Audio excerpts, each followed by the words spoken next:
Livro dos Atos dos Apóstolos, capítulo 17. Após terem atravessado Anfípolis e Apolônia, chegaram a Tessalônica, onde havia uma sinagoga dos judeus.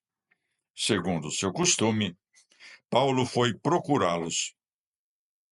Por 3 sábados, dialogou com eles, partindo das Escrituras. Explicou-lhes e demonstrou-lhes que era preciso que o Cristo sofresse e depois ressurgisse dentre os mortos. E o Cristo, dizia ele, é este Jesus que eu vos anuncio.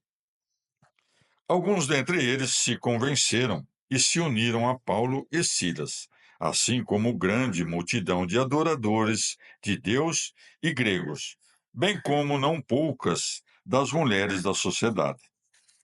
Mas os judeus, tomados de inveja, reuniram alguns indivíduos perversos dentre os que frequentavam a praça e, provocando aglomerações, tumultuaram a cidade. Foram então à casa de Jasão, à procura dos dois, para fazê-los comparecer perante o povo.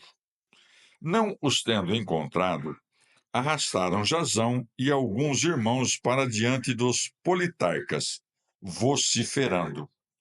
Esses são os que andaram revolucionando o mundo inteiro. Agora estão também aqui. E Jasão os recebe em sua casa.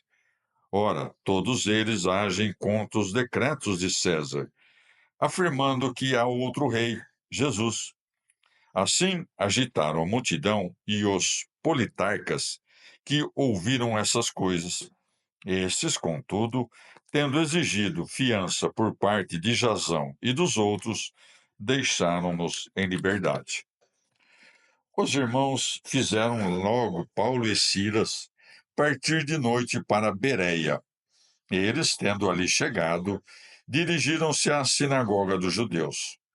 Ora, estes eram mais nobres que os de Tessalônica, pois acolheram a palavra com toda a prontidão, perscrutando cada dia as Escrituras, para ver se as coisas eram mesmo assim. Por isso, muito dentre eles abraçaram a fé, também dentre as mulheres gregas de alta posição, e não poucos homens. Quando, porém, os judeus de Tessalônica souberam que também em Bereia tinha sido anunciada por Paulo a palavra de Deus, para lá igualmente se dirigiram, para agitarem e perturbarem a multidão. Então, imediatamente, os irmãos fizeram Paulo partir em direção do mar. Silas e Timóteo, porém, permaneceram. Os que acompanhavam Paulo conduziram-no a Atenas e logo voltaram, trazendo ordem a Silas e a Timóteo de irem ter com ele o mais depressa possível. Enquanto os esperava em Atenas, seu espírito inflamava-se dentro dele, ao ver a cidade cheia de ídolos. Disputava, por isso, na sinagoga, com os judeus e com os adoradores de Deus. E na ágora, a qualquer hora do dia, com os que a frequentavam. Até mesmo alguns filósofos, epicureus e os estoicos o abordavam. E alguns diziam: que quer dizer esse pala, paurador? E outros: parece um pregador de divindades estrangeiras.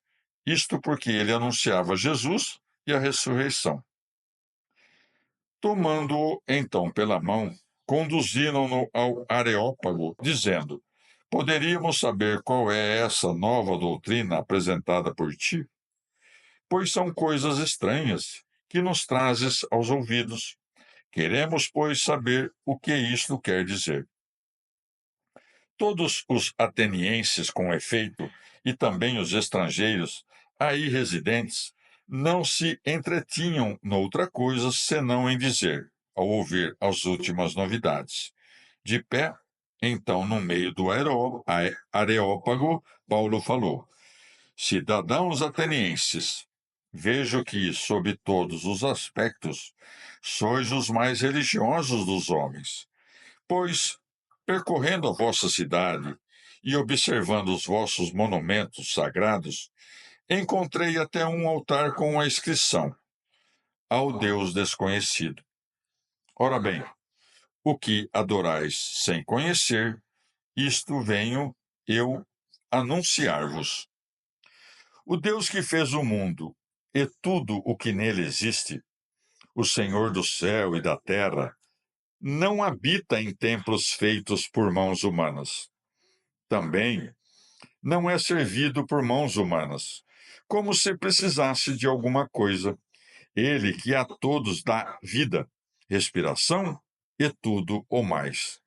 De um só, ele fez toda a raça humana para habitar sobre toda a face da terra, fixando os tempos anteriormente determinados e os limites do seu habitat. Tudo isto para que procurassem a divindade e mesmo se as apalpadelas se esforçassem para encontrá-la, embora não esteja longe de cada um de nós. Pois nele vivemos, nos movemos e existimos, como alguns dos vossos, aliás, já disseram, porque somos também de sua raça. Ora, se nós somos de raça divina, não podemos pensar que a divindade seja semelhante ao outro, à prata, ao ouro, à prata ou à pedra, a uma escultura da arte e engenho humanos. Por isso, não levando em conta os tempos da ignorância, Deus agora notifica aos homens que todos e em toda parte se arrependam, porque ele fixou um dia no qual julgará o mundo com justiça, por meio do homem a quem designou, dando-lhe crédito diante de todos ao ressuscitá-lo dentre os mortos. Ao ouvirem falar da ressurreição dos mortos, alguns começaram a zombar, enquanto outros diziam: A respeito disso te ouviremos outra vez. Foi assim que Paulo retirou-se do meio deles. Alguns homens, porém, aderiram a ele e abraçaram a fé. Entre esses, achava-se Dionísio, o Areopagita, bem como sua mulher, de nome Dâmaris, e ainda outros com eles. Palavra do Senhor.